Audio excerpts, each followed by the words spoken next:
ప్రేక్షకులందరికీ నమస్కారం. 15వ తారీఖు రాత్రి కనుమలో గంగమ్మ తల్లితో గుడి దగ్గర తిరునాళ, 16వ తారీఖు పగలు తిరునాళ జరగబోతోంది. దీనికి చాందినీ బండ్లు, కోలాటాలతో ఎంతో అట్టహాసంగా జరగబోతోంది. మదనపల్లి ప్రజలందరికీ కనుమలో గంగమ్మ తల్లి ఆశీర్వాదం ఉండాలని, ప్రజలందరూ సుభిక్షంగా వర్షాలతో ఎప్పుడు కలకల్లాడుతూ ఉండాలని కోరుకుంటూ, ప్రతి ఒక్కరూ మదనపల్లి ప్రజలందరూ వచ్చి కనుమలో గంగమ్మ తల్లి ఆశీర్వాదం తీసుకోవాలని చెప్పి కోరుకుంటూ, ఈ తిరునాళ్లను ఇంత అందంగా డెకరేట్ చేసిన మన టెంపుల్ ఈవో రమణయ్య గారు సార్కు, ఇంకా టీం అందరికీ చాలా ధన్యవాదాలు. ఖచ్చితంగా ప్రతి ఒక్కరూ వచ్చి అమ్మవారి ఆశీస్సులు పొంది వెళ్ళవలసిందిగా కోరుకుంటున్నాను. మదనపల్లి భక్తులకందరికీ విన్నపము.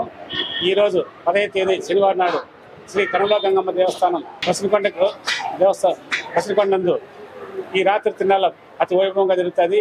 అలాగే ఈ రాత్రికంతా కూడా పసిరికొండ గ్రామస్తులందరూ కూడా స్వామివారికి మొక్కుబడులతో చాందిని బండ్లు, బల్లారి డ్రమ్స్, గోలేకట్లు అంతా ఊరేగింపుగా వచ్చి భక్తులందరూ పొంగలు పెట్టుకొని స్వామివారికి ముక్కలు పెట్టుకుంటారు, అమ్మవారికి ముక్కలు పెట్టుకుంటారు. భక్తులందరూ రేపు వచ్చేసి పొగులు తినాల ఆదివారం నాడు, మళ్ళీ మధ్యాహ్నం పైన ఉత్తర తినాలి ఉంటుంది. భక్తులందరూ కూడా అమ్మవారికి సేవలో పాల్గొని పాత్రగా అవసరం కోరుతున్నారు.